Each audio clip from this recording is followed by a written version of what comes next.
تو دوستو آج ہم بات کریں گے ایسے صحابہ کے بارے میں جنہیں نبی کریم صلی اللہ علیہ وسلم نے نہ صرف زیارت کا شرف بخشا بلکہ ان کی بیماری کے دوران ان سے اہم نصیحتیں بھی فرمائیں۔ یہ باتیں ہماری زندگی کے لیے بھی ایک مکمل رہنمائی ہیں۔ سعد بن ابی وقاص رضی اللہ تعالیٰ عنہ بیان کرتے ہیں کہ ایک بار میں بیمار تھا۔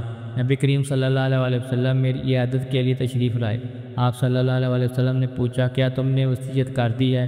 میں نے عرض کیا جی ہاں یا رسول اللہ صلی اللہ علیہ وسلم، میں نے سارا مال فقراء، مساکین اور مسافروں کے لیے وقف کر دیا ہے۔ نبی کریم صلی اللہ علیہ وسلم نے فرمایا ایسا نہ کرو۔ میں نے پھر کہا اچھا 2/3 مال وقف کر دیتا ہوں۔ آپ صلی اللہ علیہ وسلم نے فرمایا نہیں۔ میں نے عرض کیا پھر آدھا کر دیتا ہوں۔ آپ صلی اللہ علیہ وسلم نے فرمایا نہیں۔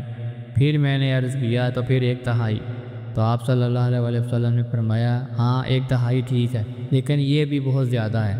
تو دوسری حدیث میں آتا ہے کہ سعد بن ابی وقاص رضی اللہ تعالیٰ عنہ سے روایت ہے، نبی کریم صلی اللہ علیہ وسلم نے فرمایا کوئی شخص ایسا نہ کرے عشاء کی نماز کے بعد اچانک سفر سے واپس آئے اور اپنے گھر والوں کو پریشان کرے۔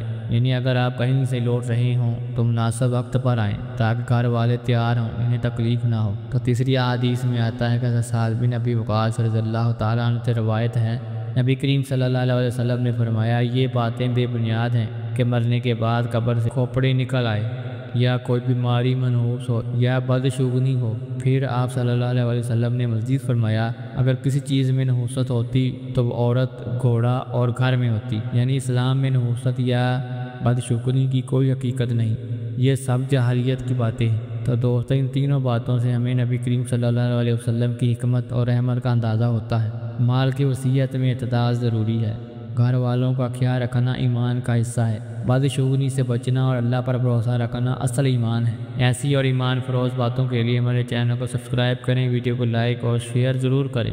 اللہ ہمیں بھی ان ہدایات پر عمل کرنے کی توفیق دے، آمین۔